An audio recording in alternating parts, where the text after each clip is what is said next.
Naufrage. Après cette halte, nous naviguâmes continuellement vers le sud pendant 10 ou 12 jours, usant avec parcimonie de nos provisions, qui commençaient à diminuer beaucoup, et ne descendant à terre que lorsque nous y étions obligés pour aller à l'Égade.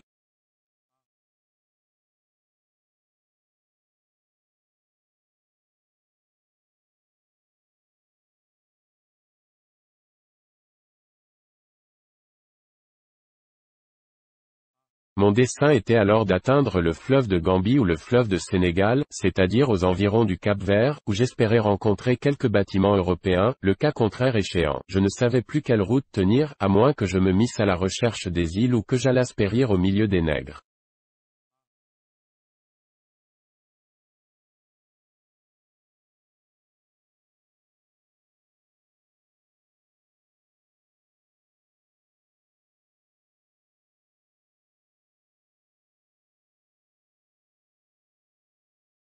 Je savais que tous les vaisseaux qui font voile pour la côte de Guinée, le Brésil ou les Indes orientales, touchent à ce cap ou à ces îles. En un mot, je plaçais là toute l'alternative de mon sort, soit que je dusse rencontrer un bâtiment, soit que je dusse périr.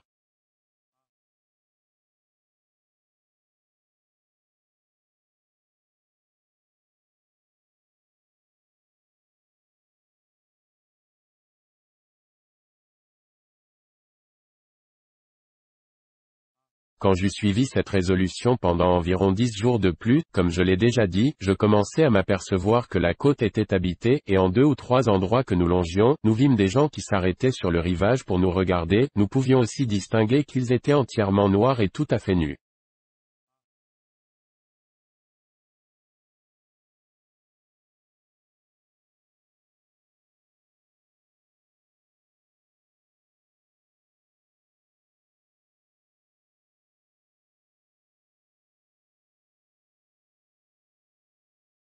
J'eus une fois l'envie de descendre à terre vers eux, mais Chéri fut meilleur conseiller, et me dit, pas aller, pas aller.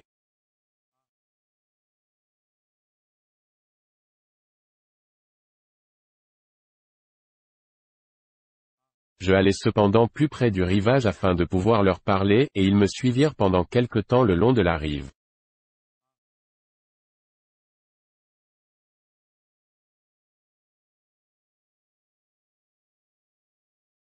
Je remarquai qu'ils n'avaient point d'armes à la main, un seul excepté qui portait un long et mince bâton, que Chéri dit être une lance qu'il pouvait lancer fort loin avec beaucoup de justesse.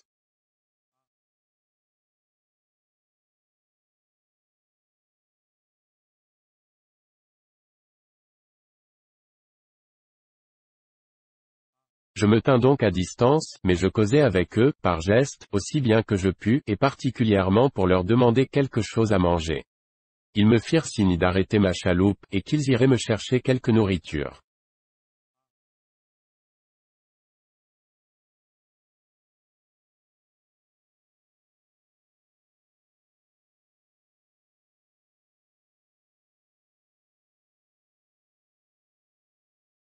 Sur ce, j'abaissai le haut de ma voile, je m'arrêtai proche, et 2 d'entre eux coururent dans le pays, et en moins d'une demi-heure revinrent, apportant avec eux 2 morceaux de viande sèche et du grain, production de leur contrée.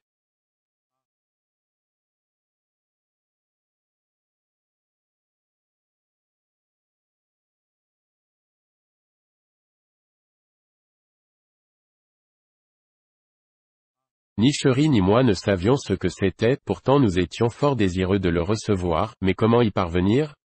Ce fut là notre embarras. Je n'osais pas aller à terre vers eux, qui n'étaient pas moins effrayés de nous.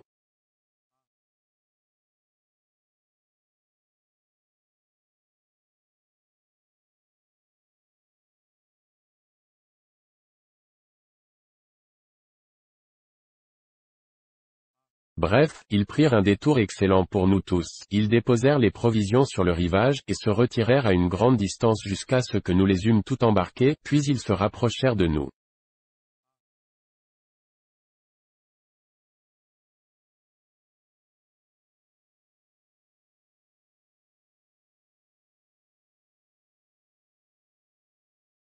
N'ayant rien à leur donner en échange, nous leur faisions des signes de remerciement.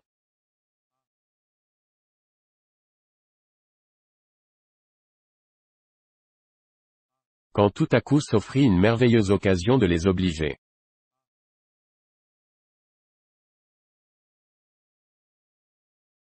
Tandis que nous étions arrêtés près de la côte, voici venir des montagnes deux énormes créatures se poursuivant avec fureur.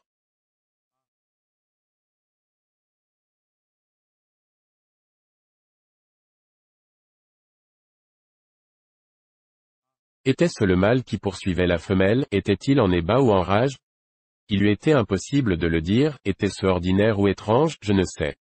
Toutefois, je pencherai plutôt pour le dernier, parce que ces animaux voraces n'apparaissent guère que la nuit, et parce que nous vîmes la foule horriblement épouvantée, surtout les femmes.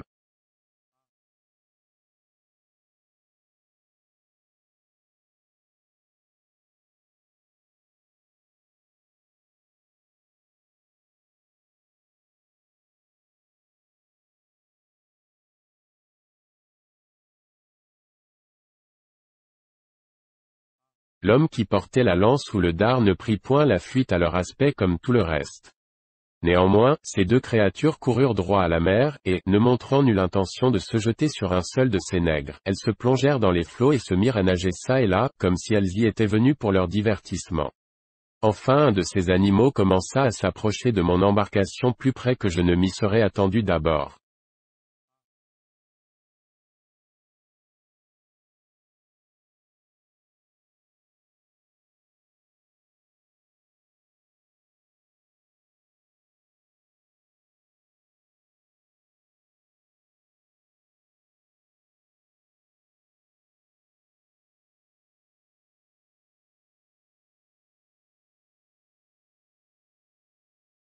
Mais j'étais en garde contre lui, car j'avais chargé mon mousquet avec toute la promptitude possible, et j'avais ordonné à Chéri de charger les autres.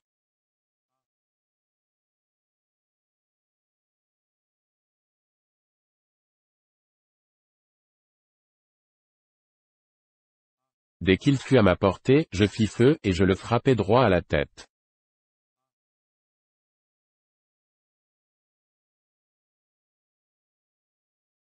Aussitôt il s'enfonça dans l'eau, mais aussitôt il reparut et replongea, semblant lutter avec la vie, ce qui était en effet, car immédiatement il se dirigea vers le rivage et périt juste au moment de l'atteindre, tant à cause des coups mortels qu'il avait reçus que de l'eau qui l'étouffa.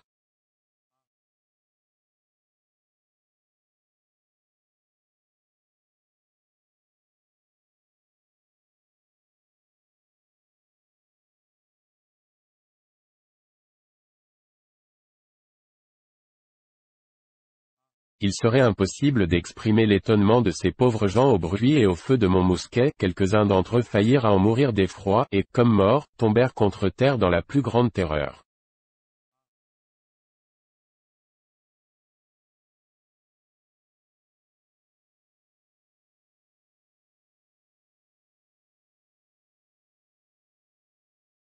Mais quand ils eurent vu l'animal tué et enfoncé sous l'eau, et que je leur eus fait signe de revenir sur le bord, ils prirent du cœur, ils s'avancèrent vers la rive et se mirent à sa recherche.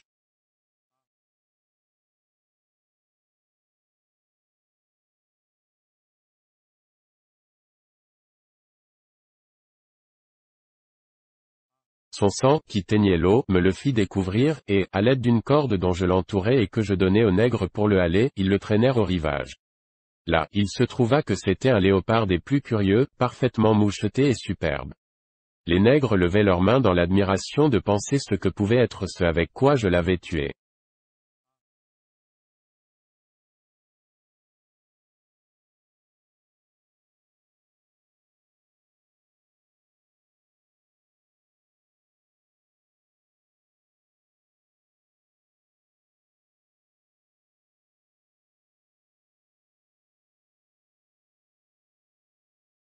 L'autre animal, effrayé par l'éclair et la détonation de mon mousquet, regagna la rive à la nage et s'enfuit directement vers les montagnes d'où il était venu, et je ne pus, à cette distance, reconnaître ce qu'il était.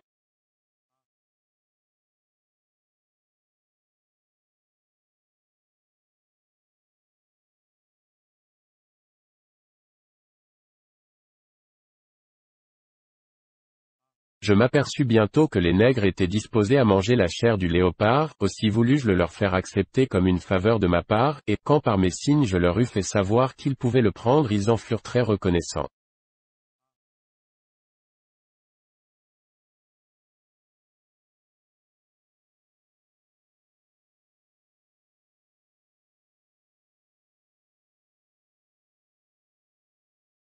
Aussitôt ils se mirent à l'ouvrage et l'écorchèrent avec un morceau de bois affilé, aussi promptement, même plus promptement que nous ne pourrions le faire avec un couteau.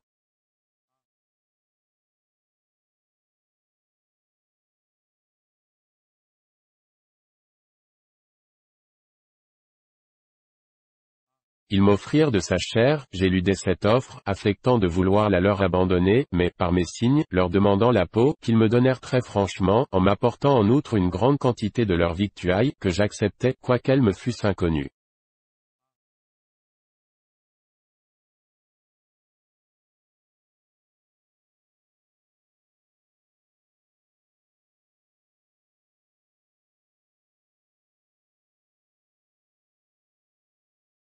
Alors je leur fis des signes pour avoir de l'eau, et je leur montrai une de mes jarres en la tournant sens dessus-dessous, pour faire voir qu'elle était vide et que j'avais besoin qu'elle fût remplie.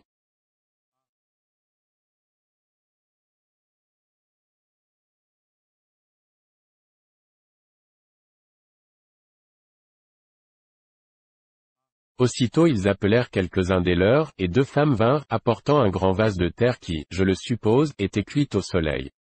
Ainsi que précédemment, ils le déposèrent, pour moi, sur le rivage, j'y envoyai Chéri avec mes jarres, et il les remplit toutes 3.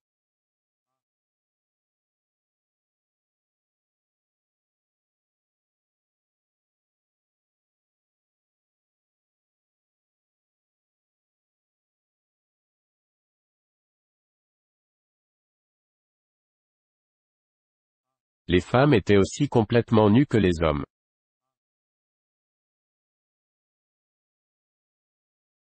J'étais alors fourni d'eau, de racines et de grains tels quels. Je pris congé de mes bons nègres, et, sans m'approcher du rivage, je continuai ma course pendant 11 jours environ, avant que je visse devant moi la terre s'avancer bien avant dans l'océan à la distance environ de 4 ou 5 lieues.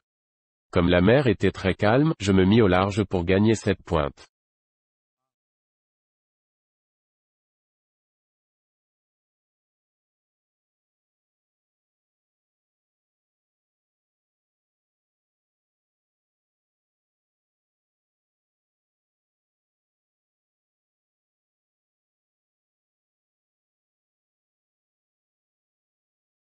Enfin, la doublant à 2 lieues de la côte, je vis distinctement des terres à l'opposite, alors je conclus, au fait cela était indubitable, que d'un côté j'avais le Cap-Vert, et de l'autre ces îles qui lui doivent leur nom.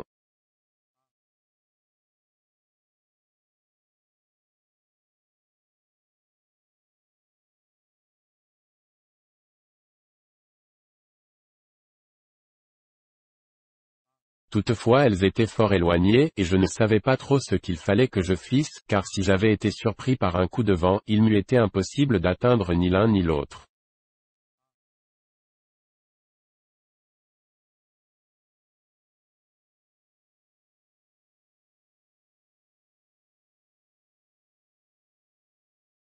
Dans cette perplexité, comme j'étais fort pensif, j'entrai dans la cabine et je m'assis, laissant à Chéri la barre du gouvernail, quand subitement ce jeune garçon s'écria, Maître, maître, un vaisseau avec une voile. La frayeur avait mis hors de lui-même ce simple enfant, qui pensait qu'infailliblement c'était un des vaisseaux de son maître envoyé à notre poursuite, tandis que nous étions, comme je ne l'ignorais pas, tout à fait hors de son atteinte.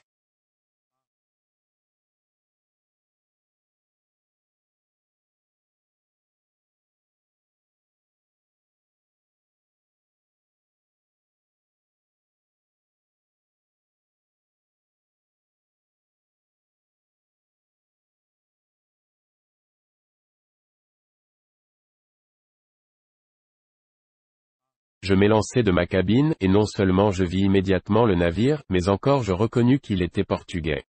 Je le crus d'abord destiné à faire la traite des nègres sur la côte de Guinée.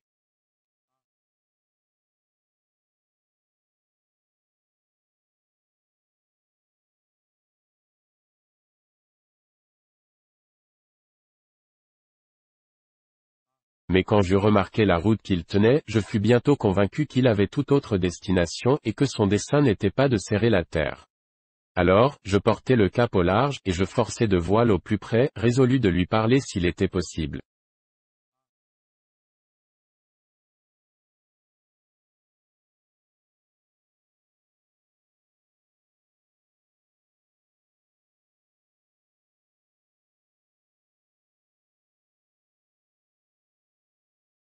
Avec toute la voile que je pouvais faire, je vis que jamais je ne viendrais dans ces eaux, et qu'il serait passé avant que je pusse lui donner aucun signal. Mais après avoir forcé à tout rompre, comme j'allais perdre espérance, il m'aperçut sans doute à l'aide de ses lunettes d'approche, et, reconnaissant que c'était une embarcation européenne, qu'il supposa appartenir à quelque vaisseau naufragé, il diminua de voile afin que je l'atteignisse.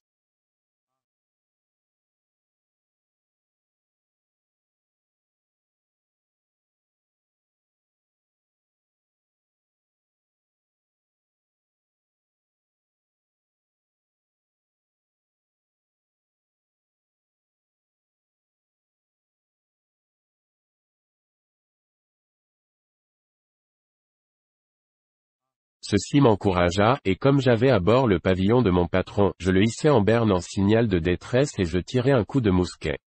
Ces deux choses furent remarquées, car j'appris plus tard qu'on avait vu la fumée, bien qu'on n'eût pas entendu la détonation.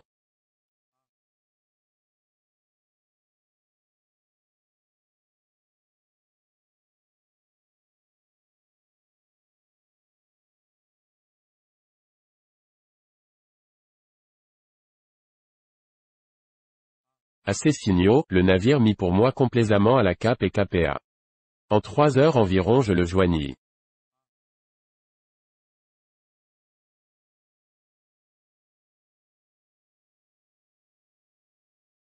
On me demanda en portugais, puis en espagnol, puis en français, qui j'étais, mais je ne comprenais aucune de ces langues. À la fin, un matelot écossais qui se trouvait à bord m'appela, et je lui répondis et lui dis que j'étais anglais, et que je venais de m'échapper de l'esclavage des morts de Salé. Alors on m'invita à venir à bord, et on m'y reçut très obligeamment avec tous mes bagages.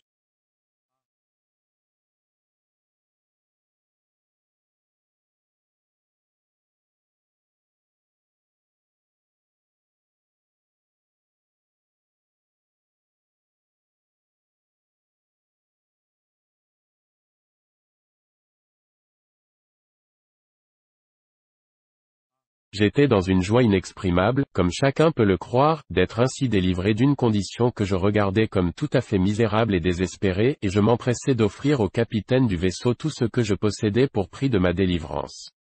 Mais il me répondit généreusement qu'il n'accepterait rien de moi, et que tout ce que j'avais me serait rendu intact à mon arrivée au Brésil.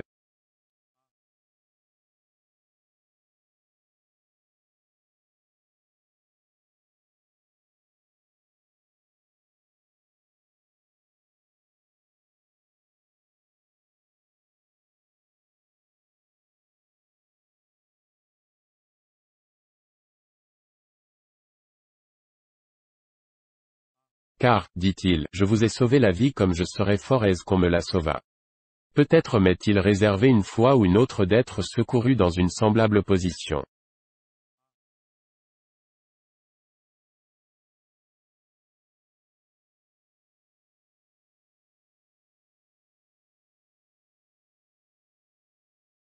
En outre, en vous conduisant au Brésil, à une si grande distance de votre pays, si j'acceptais de vous ce que vous pouvez avoir, vous y mourriez de faim, et alors je vous reprendrais la vie que je vous ai donnée.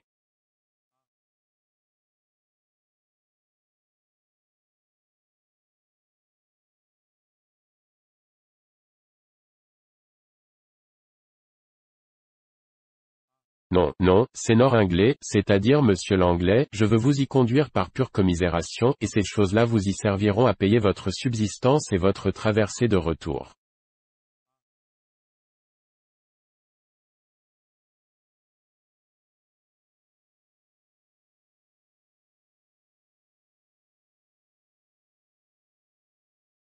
Il fut aussi scrupuleux dans l'accomplissement de ses promesses, qu'il avait été charitable dans ses propositions, car il défendit au matelot de toucher à rien de ce qui m'appartenait, il prit alors le tout en sa garde et m'en donna ensuite un exact inventaire, pour que je puisse tout recouvrer, tout, jusqu'à mes 3 jarres de terre.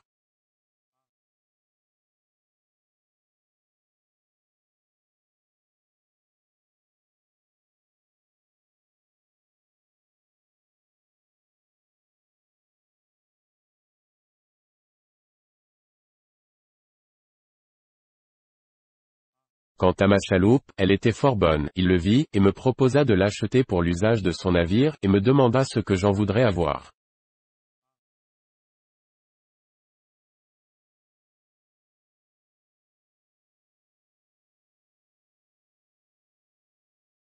Je lui répondis qu'il avait été, à mon égard, trop généreux en toutes choses pour que je me permisse de fixer aucun prix et que je m'en rapportais à sa discrétion. Sur quoi, il me dit qu'il me ferait, de sa main, un billet de 80 pièces de 8 payable au Brésil et que, si arrivé là, quelqu'un m'en offrait davantage, il me tiendrait compte de l'excédent.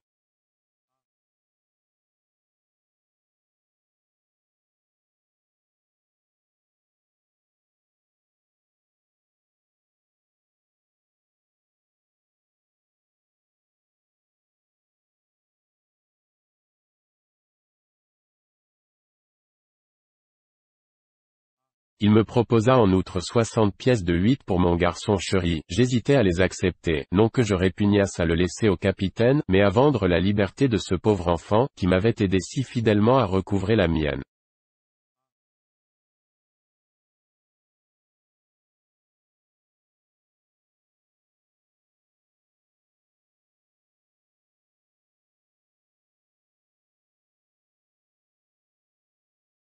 Cependant, lorsque je lui eus fait savoir ma raison, il la reconnut juste, et me proposa pour accommodement, de donner au jeune garçon une obligation de le rendre libre au bout de 10 ans s'il voulait se faire chrétien.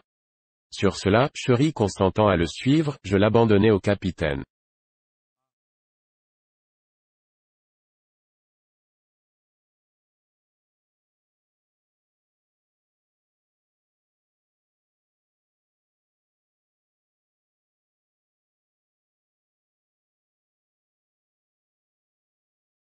Nous eûmes une très heureuse navigation jusqu'au Brésil, et nous arrivâmes à la Baía de Todos os Santos, ou baie de tous les saints, environ 22 jours après.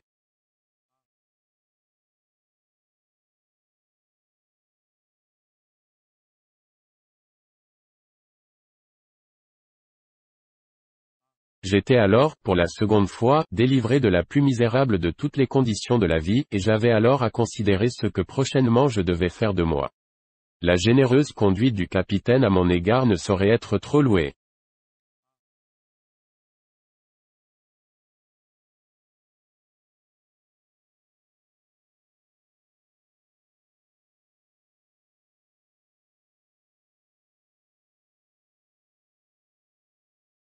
La généreuse conduite du capitaine à mon égard ne saurait être trop louée.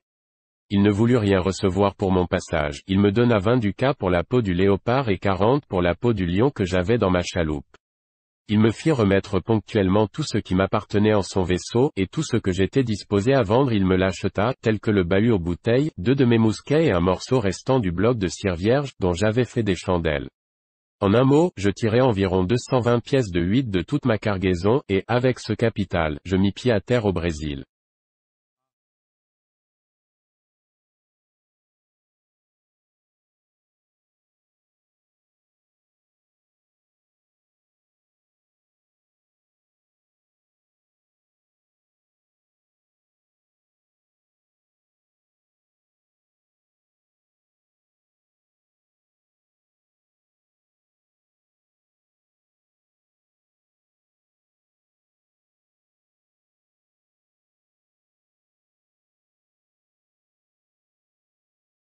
Là, peu de temps après, le capitaine me recommanda dans la maison d'un très honnête homme, comme lui-même, qui avait ce qu'on appelle un engano, c'est-à-dire une plantation et une sucrerie.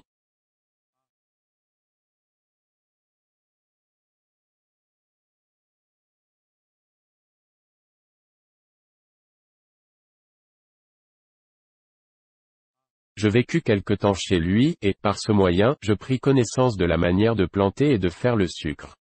Voyant la bonne vie que menaient les planteurs, et combien ils s'enrichissaient promptement, je résolus, si je pouvais en obtenir la licence, de m'établir parmi eux, et de me faire planteur, prenant en même temps la détermination de chercher quelques moyens pour recouvrer l'argent que j'avais laissé à Londres.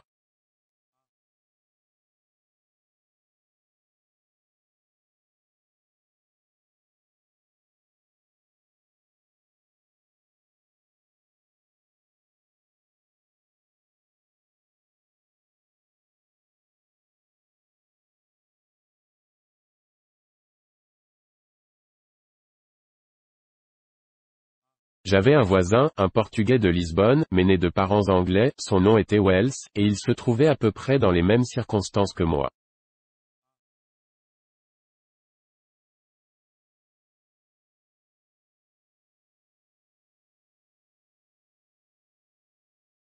Je l'appelle voisin parce que sa plantation était proche de la mienne et que nous vivions très amicalement.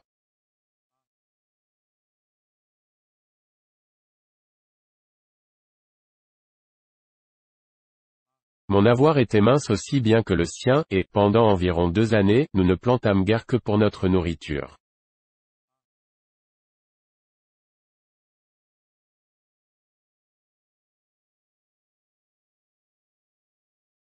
Toutefois nous commencions à faire des progrès, et notre terre commençait à se bonifier, si bien que la 3e année nous semâmes du tabac et apprêtâmes l'un et l'autre une grande pièce de terre pour planter des cannes à sucre l'année suivante.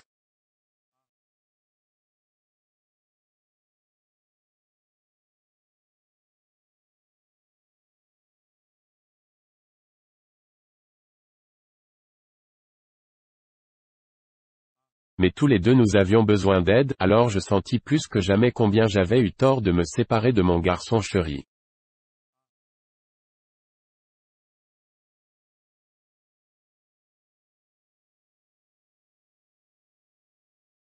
Mais là, avoir fait mal, pour moi qui ne faisais jamais bien, ce n'était pas chose étonnante.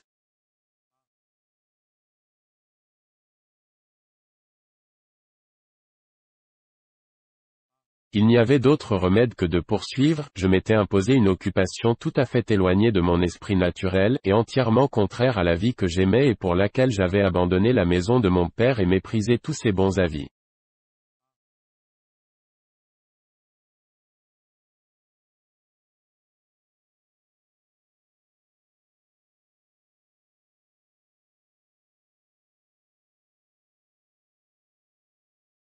Car j'entrais précisément dans la condition moyenne, ce premier rang de la vie inférieure qu'autrefois il m'avait recommandé, et que, résolu à suivre, j'eusse pu de même trouver chez nous sans m'être fatigué à courir le monde.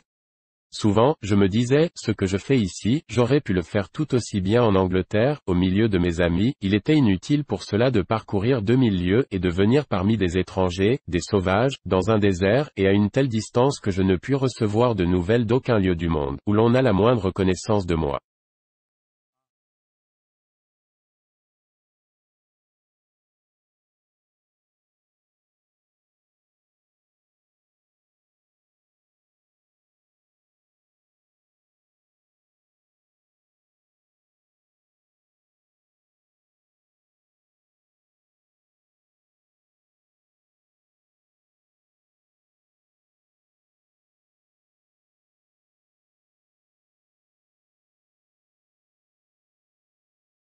Ainsi j'avais coutume de considérer ma position avec le plus grand regret.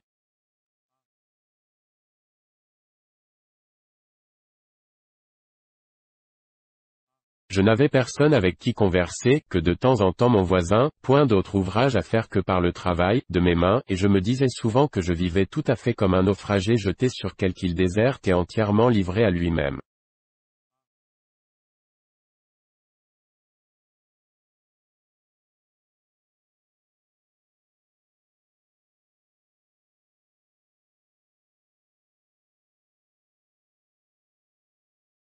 Combien il a été juste, et combien tout homme devrait réfléchir que tandis qu'il compare sa situation présente à d'autres qui sont pires, le ciel pourrait l'obliger à en faire l'échange, et le convaincre, par sa propre expérience, de sa félicité première, combien il a été juste, dis-je, que cette vie réellement solitaire, dans une île réellement déserte, et dont je m'étais plaint, devint mon lot, moi qui l'avais si souvent injustement comparé avec la vie que je menais alors, qui, si j'avais persévéré, m'eût en toute probabilité conduit à une grande prospérité et à une grande richesse.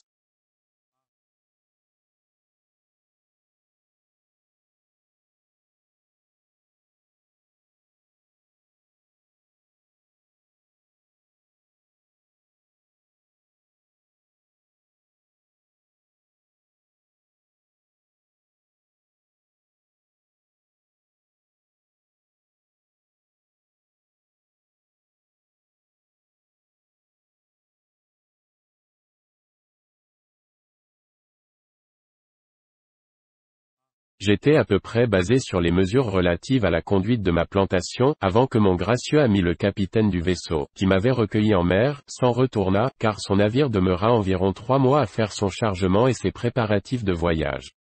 Lorsque je lui parlais du petit capital que j'avais laissé derrière moi à Londres, il me donna cet amical et sincère conseil.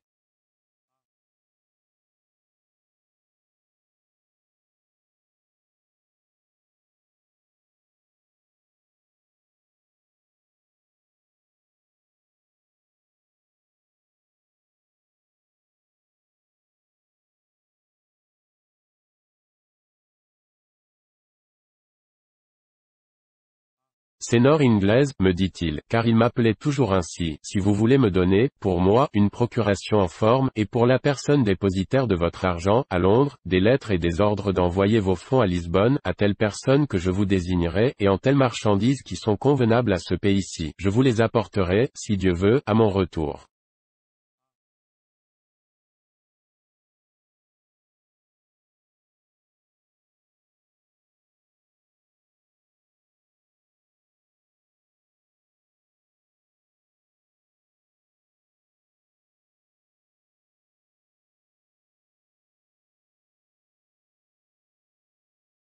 Mais comme les choses humaines sont toutes sujettes au revers et au désastre, veuillez ne me remettre des ordres que pour une centaine de livres sterling, que vous dites être la moitié de votre fonds, et que vous hasarderez premièrement.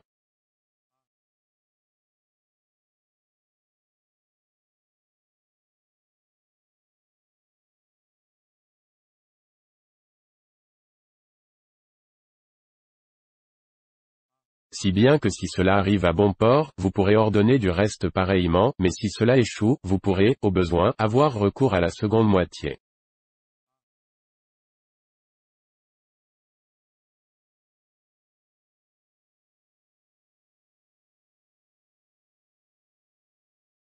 Ce conseil était salutaire et plein de considérations amicales, je fus convaincu que c'était le meilleur parti à prendre.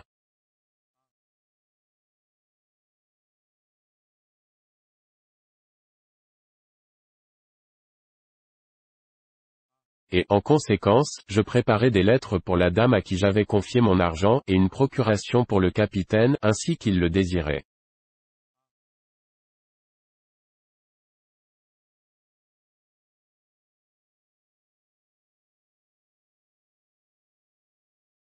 J'écrivis à la veuve du capitaine anglais une relation de toutes mes aventures, mon esclavage, mon évasion, ma rencontre en mer avec le capitaine portugais, l'humanité de sa conduite, l'état dans lequel j'étais alors, avec toutes les instructions nécessaires pour la remise de mes fonds.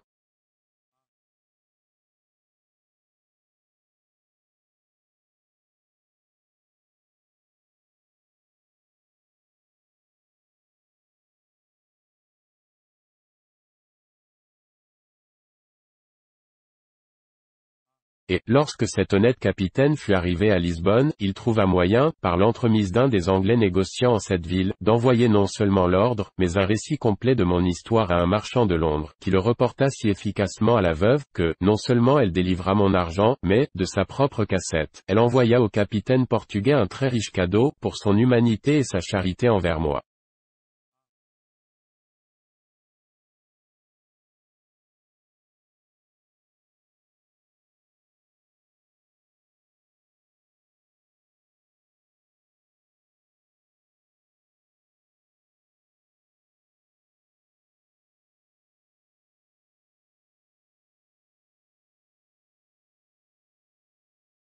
Le marchand de Londres convertit les 100 livres sterling en marchandises anglaises, ainsi que le capitaine le lui avait écrit, et il les lui envoya en droiture à Lisbonne, d'où il me les apporta tout en bon état au Brésil, parmi elles, sans ma recommandation, car j'étais trop novice en mes affaires pour y avoir songé.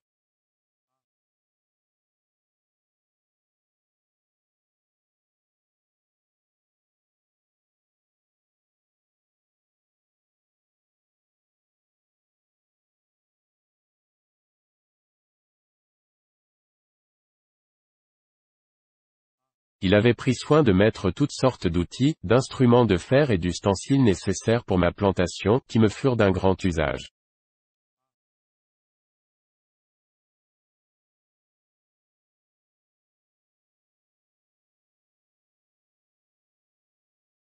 Je fus surpris agréablement quand cette cargaison arriva, et je crus ma fortune faite. Mon bon munitionnaire le capitaine avait dépensé les 5 livres sterling que mon ami lui avait envoyés en présent, à me louer, pour le terme de 6 années, un serviteur qu'il m'amena, et il ne voulut rien accepter sous aucune considération, si ce n'est un peu de tabac, que je l'obligeai à recevoir comme étant de ma propre récolte.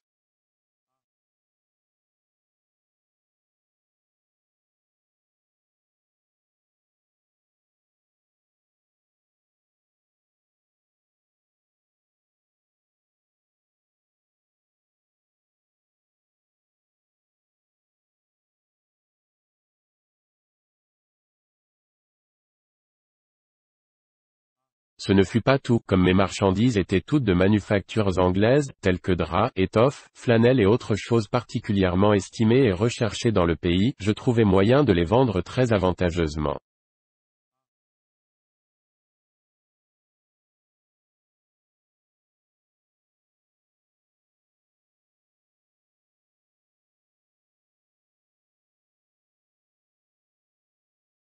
Si bien que je puis dire que je quadruplais la valeur de ma cargaison, et que je fus alors infiniment au-dessus de mon pauvre voisin, quant à la prospérité de ma plantation, car la première chose que je fis ce fut d'acheter un esclave nègre, et de louer un serviteur européen, un autre, veux-je dire, outre celui que le capitaine m'avait amené de Lisbonne.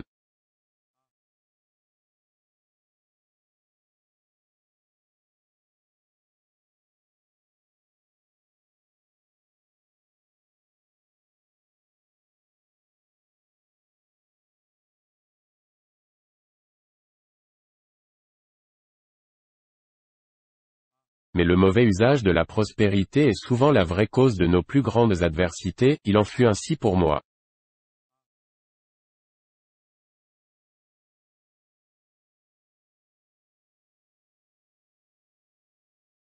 J'eus, l'année suivante, beaucoup de succès dans ma plantation. Je récoltais sur mon propre terrain 50 gros rouleaux de tabac, non compris ce que, pour mon nécessaire, j'en avais échangé avec mes voisins, et ces 50 rouleaux pesant chacun environ 100 livres, furent bien confectionnés et mis en réserve pour le retour de la flotte de Lisbonne.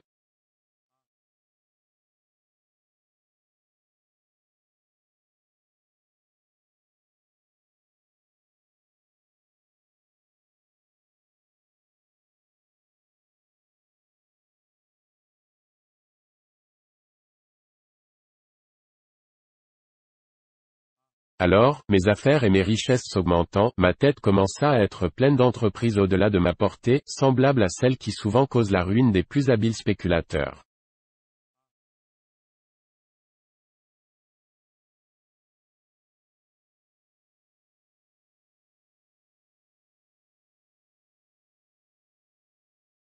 Si je m'étais maintenu dans la position où j'étais alors, j'eusse pu m'attendre encore à toutes les choses heureuses pour lesquelles mon père m'avait si expressément recommandé une vie tranquille et retirée, et desquelles il m'avait si justement dit que la condition moyenne était remplie.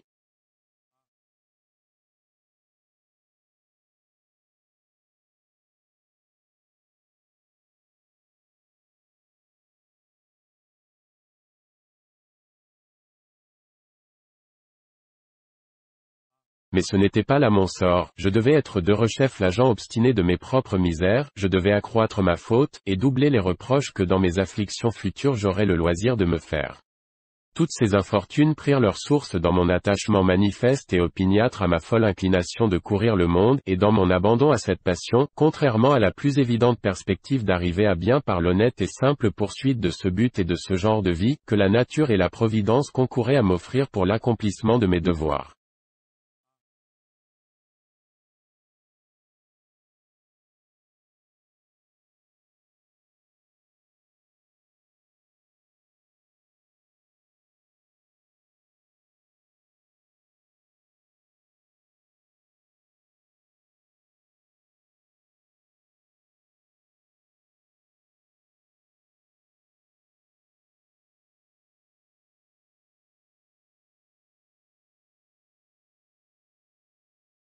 Vous devez supposer qu'ayant alors vécu à peu près 4 années au Brésil, et commençant à prospérer et à m'enrichir dans ma plantation, non seulement j'avais appris le portugais, mais que j'avais lié connaissance et amitié avec mes confrères les planteurs, ainsi qu'avec les marchands de San Salvador, qui étaient notre port.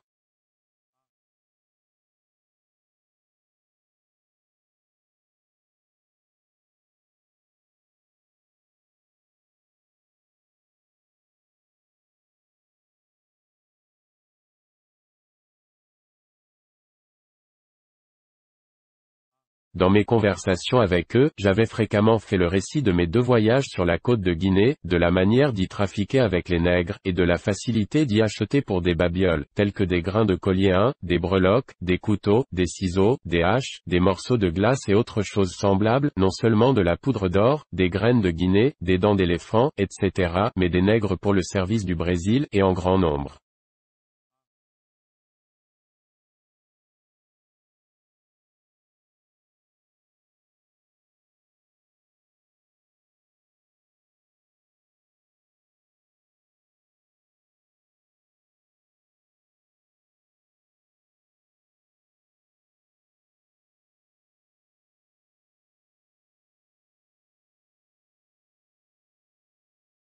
Ils écoutaient toujours très attentivement mes discours sur ce chapitre, mais plus spécialement la partie où je parlais de la traite des nègres, trafic non seulement peu avancé à cette époque, mais qui, tel qu'il était, n'avait jamais été fait qu'avec les asientos, ou permission des rois d'Espagne et de Portugal, qui en avaient le monopole public, de sorte qu'on achetait peu de nègres, et qu'ils étaient excessivement chers.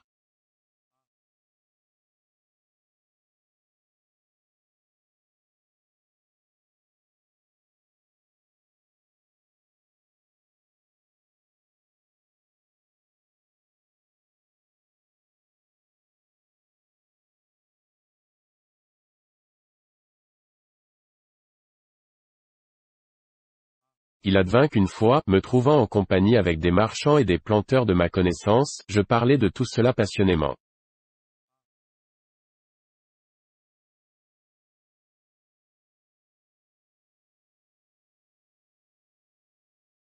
3 d'entre eux vinrent auprès de moi le lendemain au matin, et me dirent qu'ils avaient beaucoup songé à ce dont je m'étais entretenu avec eux la soirée précédente, et qu'ils venaient me faire une secrète proposition.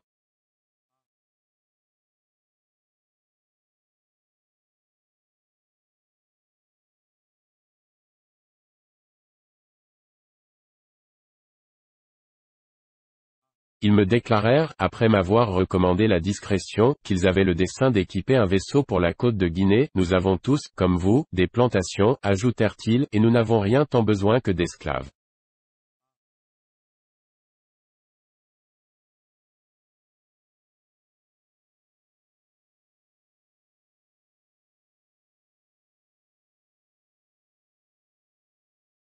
Mais comme nous ne pouvons pas entreprendre ce commerce, puisqu'on ne peut vendre publiquement les nègres lorsqu'ils sont débarqués, nous ne désirons faire qu'un seul voyage, pour en ramener secrètement et les répartir sur nos plantations.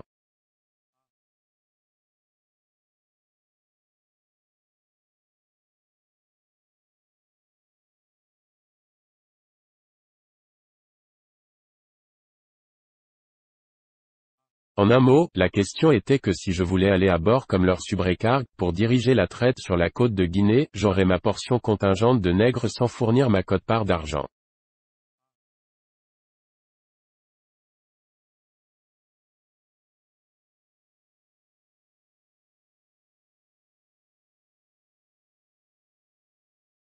C'eût été une belle proposition, il faut en convenir, si elle avait été faite à quelqu'un qui n'eût pas eu à gouverner un établissement et une plantation à soi appartenant, en beau chemin de devenir considérable et d'un excellent rapport.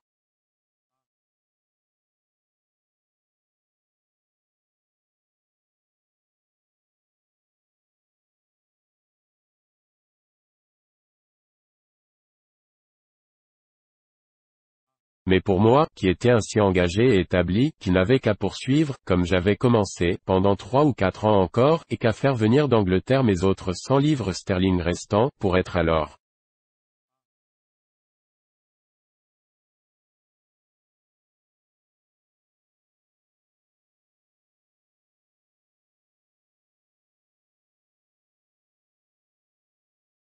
avec cette petite addition, à peu près possesseur de 3 ou 4 000 livres, qui accroîtrait encore chaque jour, mais pour moi, dis-je, penser à un pareil voyage, c'était la plus absurde chose dont un homme placé en de semblables circonstances pouvait se rendre coupable.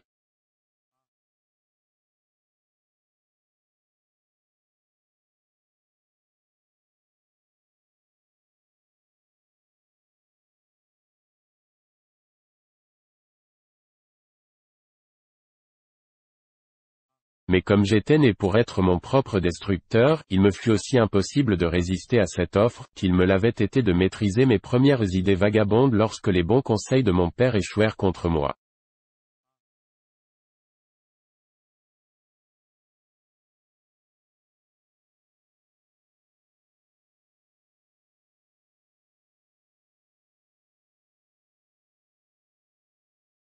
En un mot, je leur dis que j'irais de tout mon cœur s'ils voulaient se charger de conduire ma plantation durant mon absence, et en disposer ainsi que je leur donnerais si je venais à faire naufrage.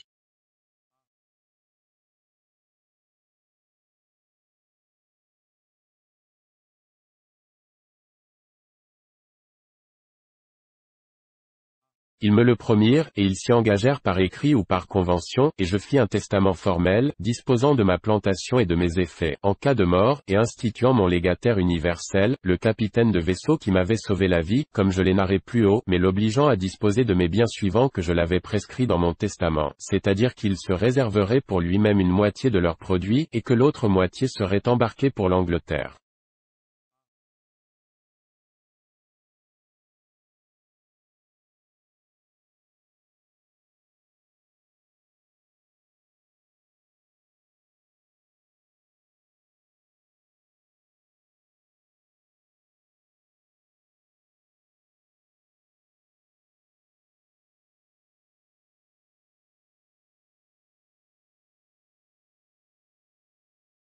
Bref, je pris toute précaution possible pour garantir mes biens et entretenir ma plantation.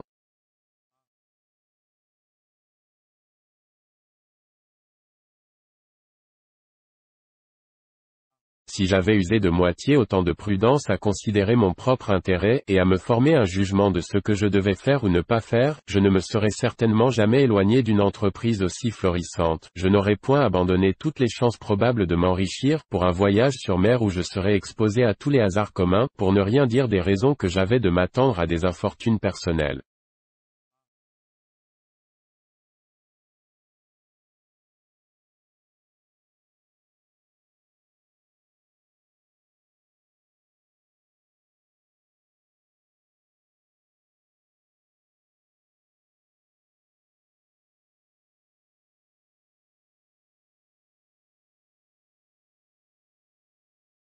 Mais j'étais entraîné, et j'obéis aveuglément à ce que me dictait mon goût plutôt que ma raison.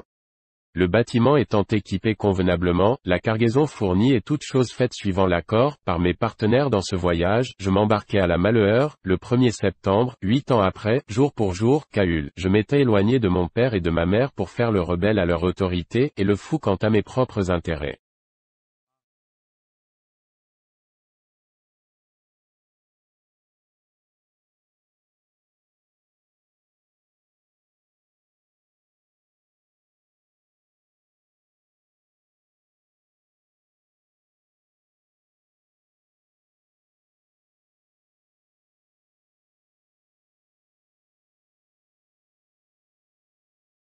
Notre vaisseau, d'environ 120 tonneaux, portait 6 canons et 14 hommes, non compris le capitaine, son valet et moi.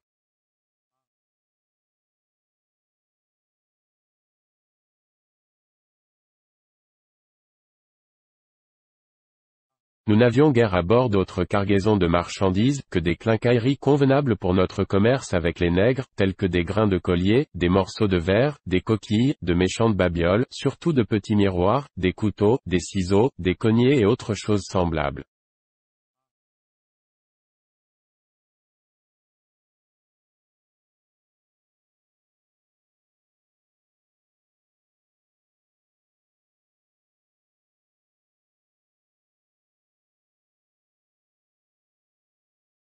Le jour même où j'allais à bord, nous mîmes à la voile, faisant route au nord le long de notre confondant encore bide avec bed, a traduit tel que des matelas côte, dans le dessein de cingler vers celle d'Afrique, quand nous serions par les 10 ou 11 degrés de latitude septentrionale, c'était, à ce qu'il paraît, la manière de faire ce trajet à cette époque.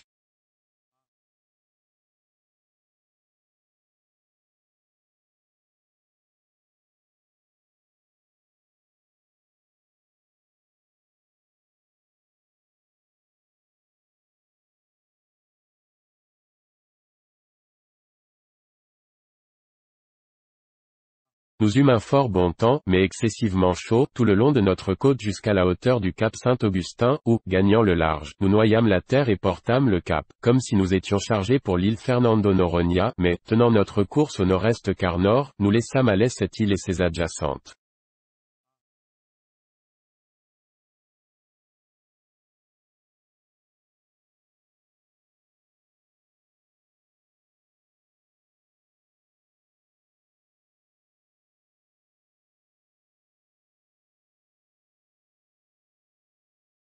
Après une navigation d'environ 12 jours, nous avions doublé la ligne et nous étions, suivant notre dernière estime, par les 7 degrés 22 minutes de latitude nord, quand un violent tourbillon ou un ouragan nous désorienta entièrement.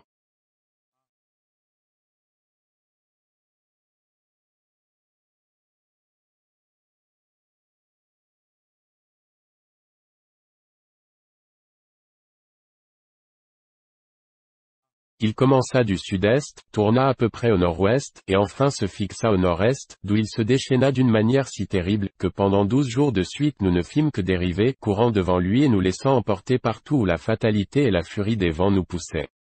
Durant ces 12 jours, je n'ai pas besoin de dire que je m'attendais à chaque instant à être englouti, au fait, personne sur le vaisseau n'espérait sauver sa vie.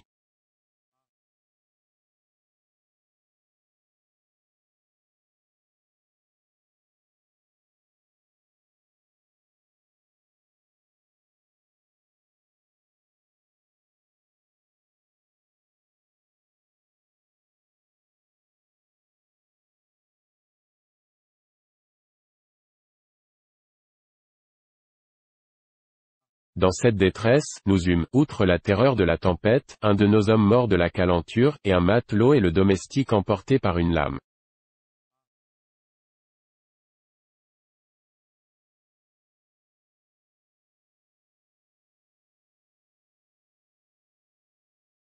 Vers le 12e jour, le vent mollissant un peu, le capitaine prit hauteur, le mieux qu'il put, et estima qu'il était environ par les 11 degrés de latitude nord, mais qu'avec le cap Saint-Augustin il avait 22 degrés de différence en longitude ouest.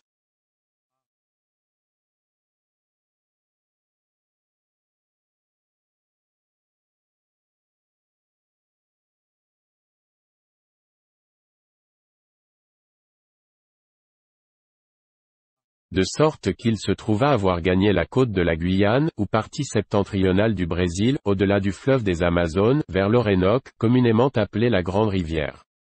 Alors il commença à consulter avec moi sur la route qu'il devait prendre, car le navire faisait plusieurs voies d'eau et était tout à fait désemparé. Il opinait pour rebrousser directement vers les côtes du Brésil.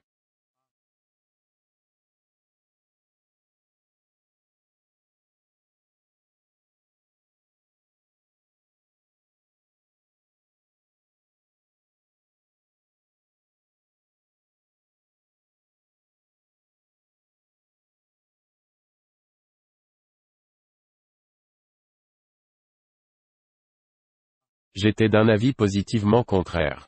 Après avoir examiné avec lui les cartes des côtes maritimes de l'Amérique, nous conclûmes qu'il n'y avait point de pays habité où nous pourrions relâcher avant que nous eussions atteint l'archipel des Caraïbes.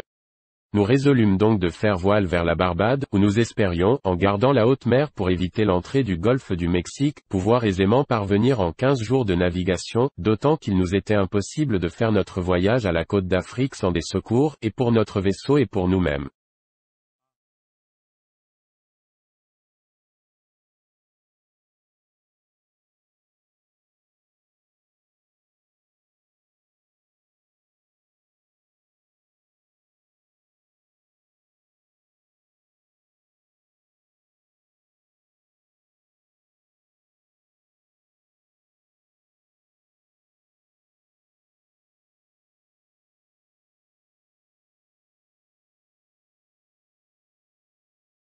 Dans ce dessein, nous changeâmes de route, et nous gouvernâmes nord-ouest car ouest, afin d'atteindre une de nos îles anglaises, où je comptais recevoir quelque assistance.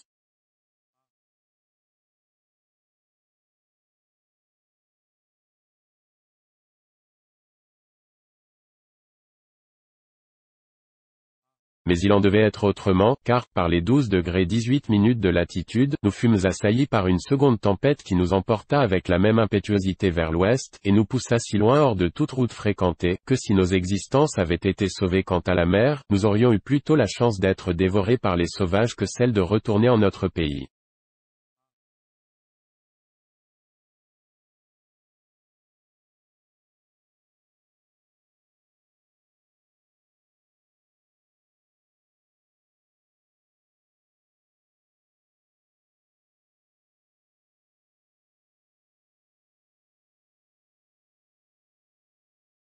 En ces extrémités, le vent soufflait toujours avec violence, et à la pointe du jour un de nos hommes s'écria, « Terre !» À peine nous étions nous précipités hors de la cabine, pour regarder dans l'espoir de reconnaître en quel endroit du monde nous étions, que notre navire donna contre un banc de sable, son mouvement étant ainsi subitement arrêté, la mer déferla sur lui d'une telle manière, que nous nous attendîmes tous à périr sur l'heure, et que nous nous réfugiâmes vers le gaillard d'arrière, pour nous mettre à l'abri de l'écume et des éclaboussures des vagues.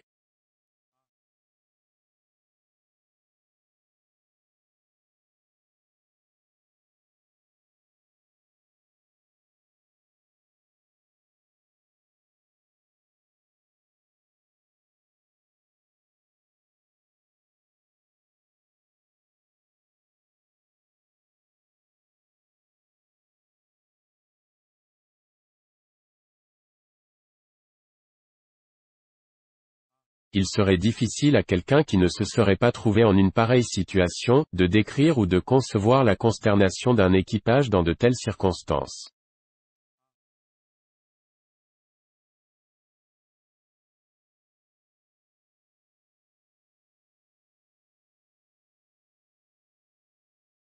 Nous ne savions, ni où nous étions, ni vers quelle terre nous avions été poussés, ni si c'était une île ou un continent, ni si elle était habitée ou inhabitée.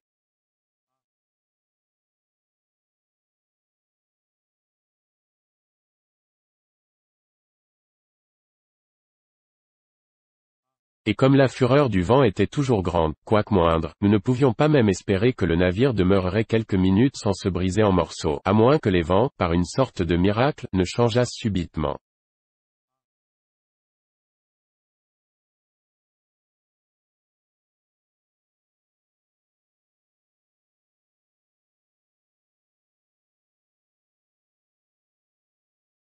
En un mot, nous nous regardions les uns les autres, attendant la mort à chaque instant, et nous préparant tous pour un autre monde, car il ne nous restait rien ou que peu de choses à faire en celui-ci.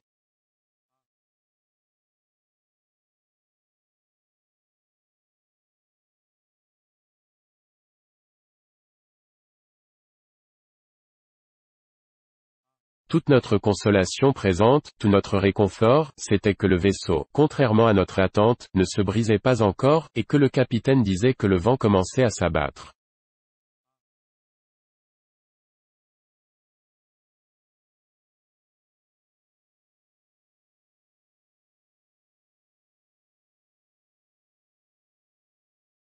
Bien que nous nous aperçûmes en effet que le vent s'était un peu apaisé, néanmoins notre vaisseau ainsi échoué sur le sable, étant trop engravé pour espérer de le remettre à flot, nous étions vraiment dans une situation horrible, et il ne nous restait plus qu'à songer à sauver notre vie du mieux que nous pourrions.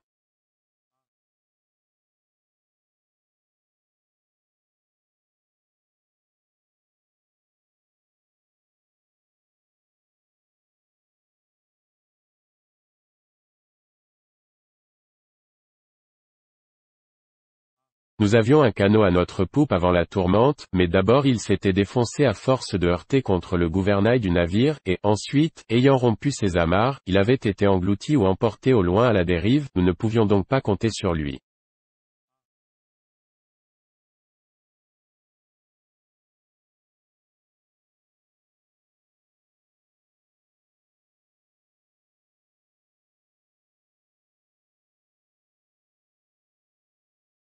Nous avions bien encore une chaloupe à bord, mais la mettre à la mer était chose difficile.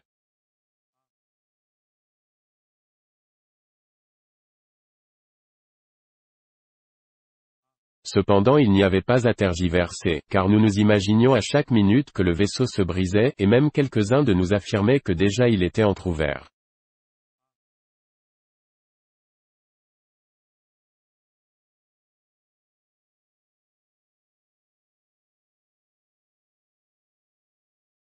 Alors notre second se saisit de la chaloupe, et, avec l'aide des matelots, elle fut lancée par-dessus le flanc du navire.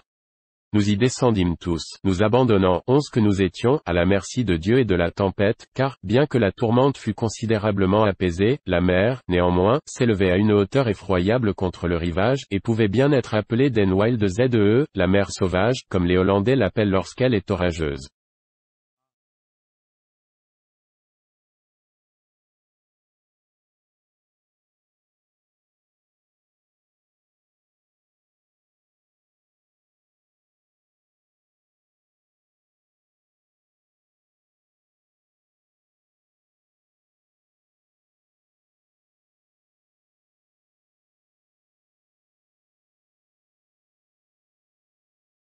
Notre situation était alors vraiment déplorable. Nous voyions tous pleinement que la mer était trop grosse pour que notre embarcation pût résister, et qu'inévitablement nous serions engloutis.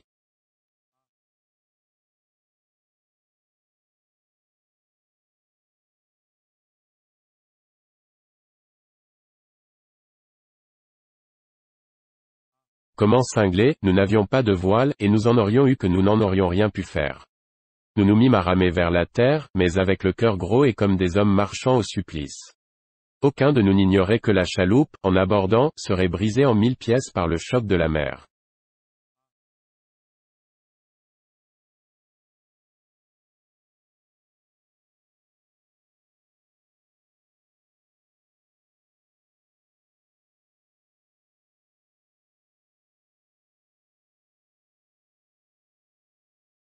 Néanmoins, après avoir recommandé nos âmes à Dieu de la manière la plus fervente, nous hâtâmes de nos propres mains notre destruction en ramant de toutes nos forces vers la terre où déjà le vent nous poussait.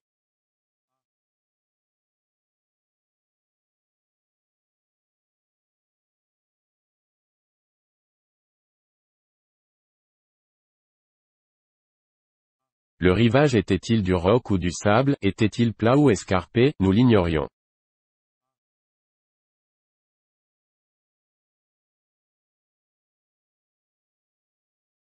Il ne nous restait qu'une faible lueur d'espoir, c'était d'atteindre une baie, une embouchure de fleuve, où par un grand bonheur nous pourrions faire entrer notre barque, l'abriter du vent, et peut-être même trouver le calme.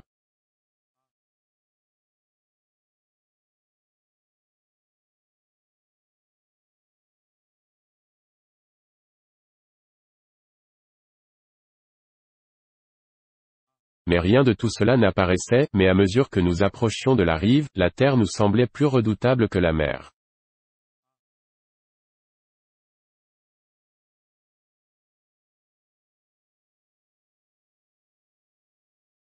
Après avoir ramé, ou plutôt dérivé pendant 1 lieue et demie, à ce que nous jugions, une vague furieuse, s'élevant comme une montagne, vint, en roulant à notre arrière, nous annoncer notre coup de grâce.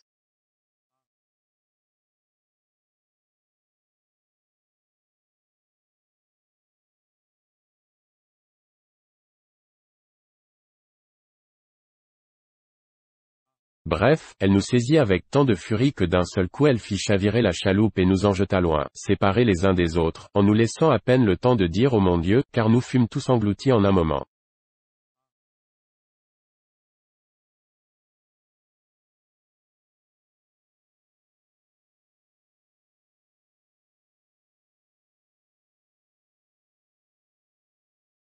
Rien ne saurait retracer quelle était la confusion de mes pensées lorsque j'allais au fond de l'eau, quoique je nageasse très bien, il me fut impossible de me délivrer des flots pour prendre respiration. La vague, m'ayant porté ou plutôt emporté à distance vers le rivage, et s'étant étalée et retirée me laissa presque à sec, mais à demi étouffé par l'eau que j'avais avalée.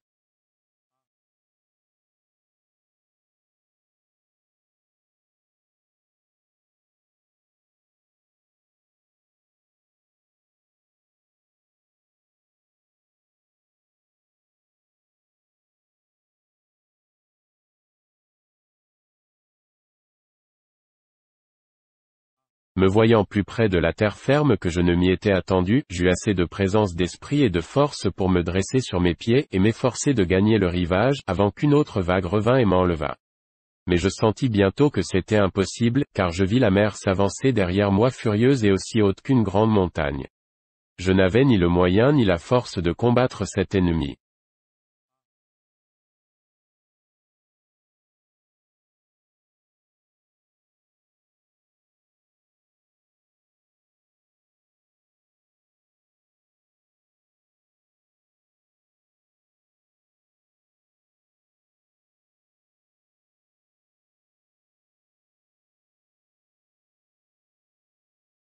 Ma seule ressource était de retenir mon haleine, et de m'élever au-dessus de l'eau, et en surnageant ainsi de préserver ma respiration, et de voguer vers la côte, s'il m'était possible, j'appréhendais par-dessus tout que le flot, après m'avoir transporté, en venant, vers le rivage, ne me rejetât dans la mer en s'en retournant.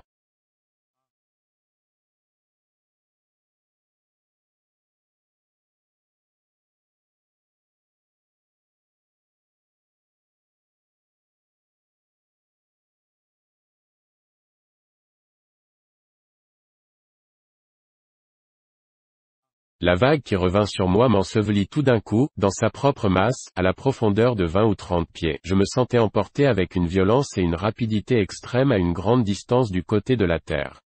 Je retenais mon souffle, et je nageais de toutes mes forces.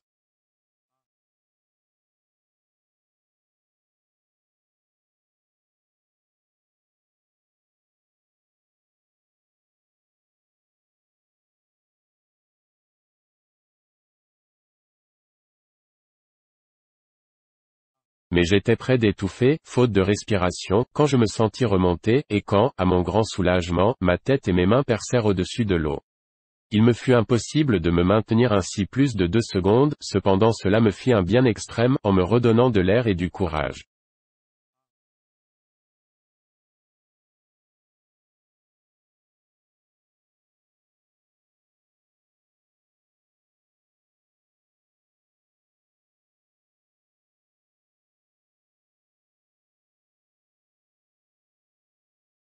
Je fus de rechef couvert d'eau assez longtemps, mais je tins bon, et, sentant que la lame étalait et qu'elle commençait à refluer, je coupai à travers les vagues et je repris pied.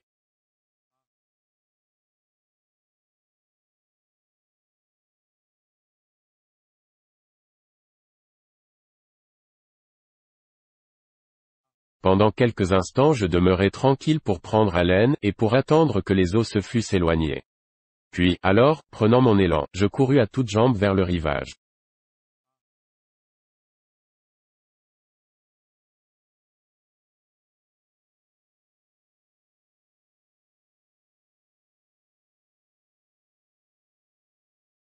Mais cet effort ne put me délivrer de la furie de la mer, qui revenait fondre sur moi, et, par 2 fois, les vagues m'enlevèrent, et, comme précédemment, m'entraînèrent au loin, le rivage étant tout à fait plat.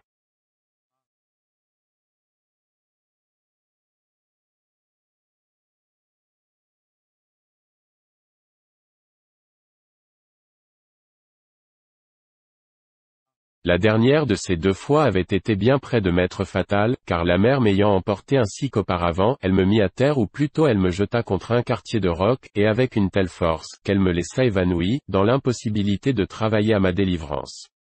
Le coup, ayant porté sur mon flanc et sur ma poitrine, avait pour ainsi dire chassé entièrement le souffle de mon corps, et, si je ne l'avais recouvré immédiatement, j'aurais été étouffé dans l'eau.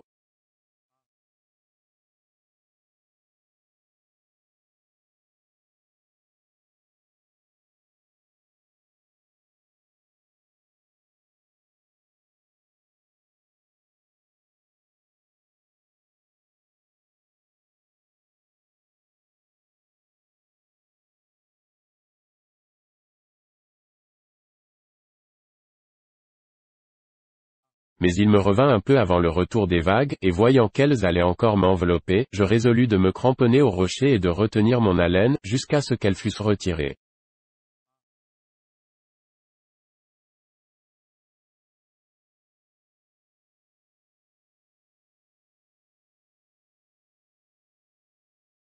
Comme la terre était proche, les lames ne s'élevaient plus aussi haut, et je ne quittais point prise qu'elles ne se fussent abattues.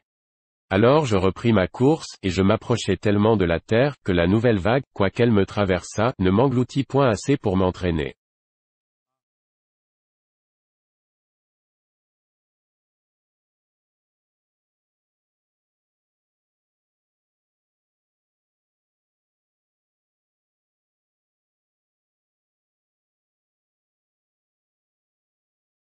Enfin, après un dernier effort, je parvins à la terre ferme, où, à ma grande satisfaction, je gravis sur les rochers escarpés du rivage, et m'assis sur l'herbe, délivré de tout péril et à l'abri de toute atteinte de l'océan.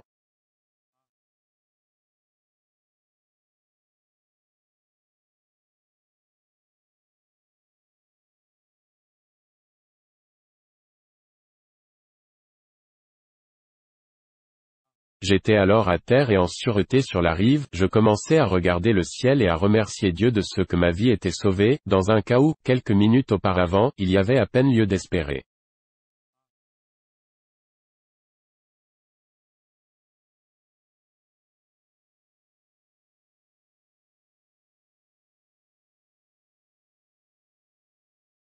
Je crois qu'il serait impossible d'exprimer au vif ce que sont les extases et les transports d'une âme arrachée, pour ainsi dire, du plus profond de la tombe.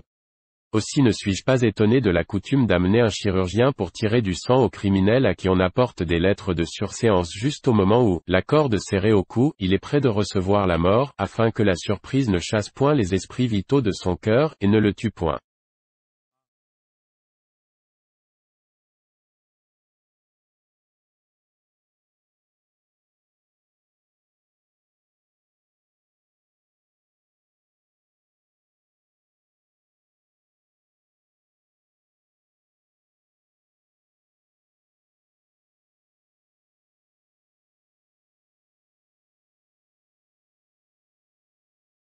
Car le premier effet des joies et des afflictions soudaines est d'anéantir.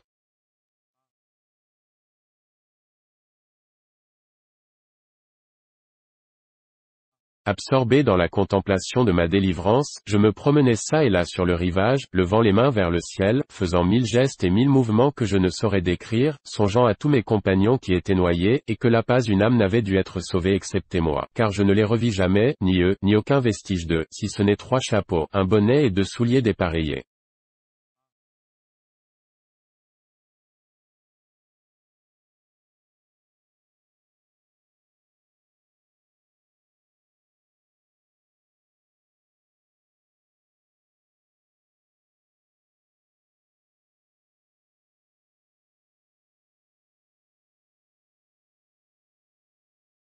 Alors je jetai les yeux sur le navire échoué, mais il était si éloigné, et les brisants et l'écume de la lame étaient si forts, qu'à peine pouvais-je le distinguer, et je considérais, ô mon Dieu, comment il avait été possible que j'eusse atteint le rivage.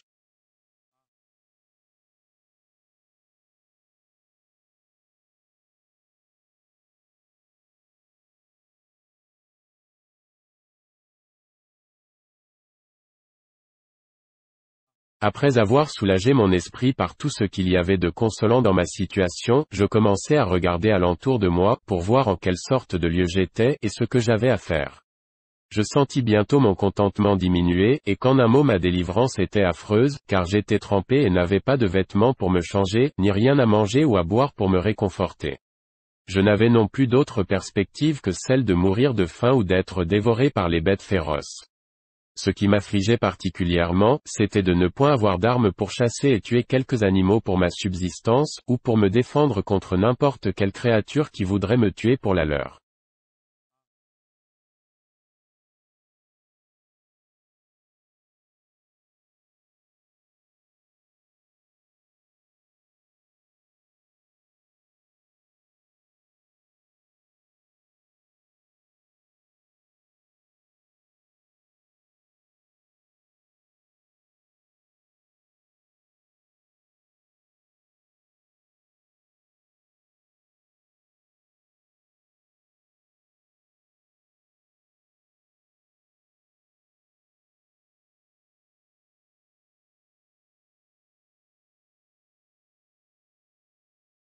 Bref, je n'avais rien sur moi, qu'un couteau, une pipe à tabac, et un peu de tabac dans une boîte.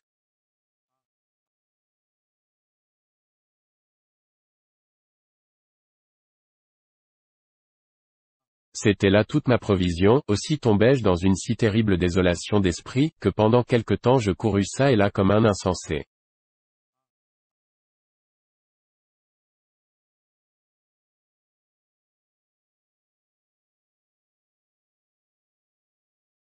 À la tombée du jour, le cœur plein de tristesse, je commençai à considérer quel serait mon sort s'il y avait en cette contrée des bêtes dévorantes, car je n'ignorais pas qu'elles sortent à la nuit pour rôder et chercher leur proie.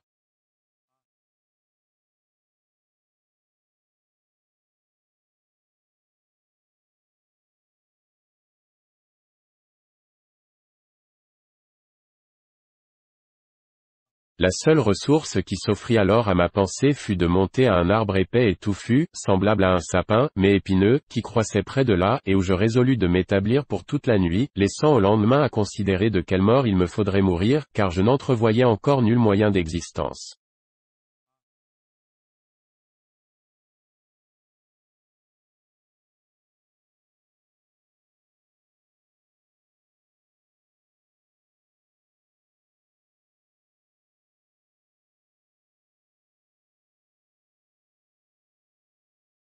Je m'éloignai d'environ un demi-quart de mille du rivage, afin de voir si je ne trouverais point d'eau douce pour étancher ma soif. À ma grande joie, j'en rencontrai.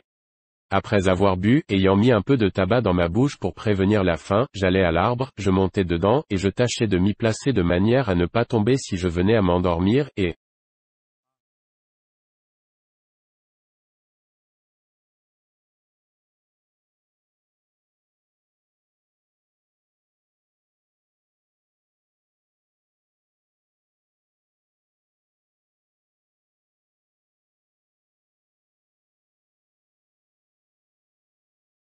pour ma défense, ayant coupé un bâton court, semblable à un gourdin, je pris possession de mon logement.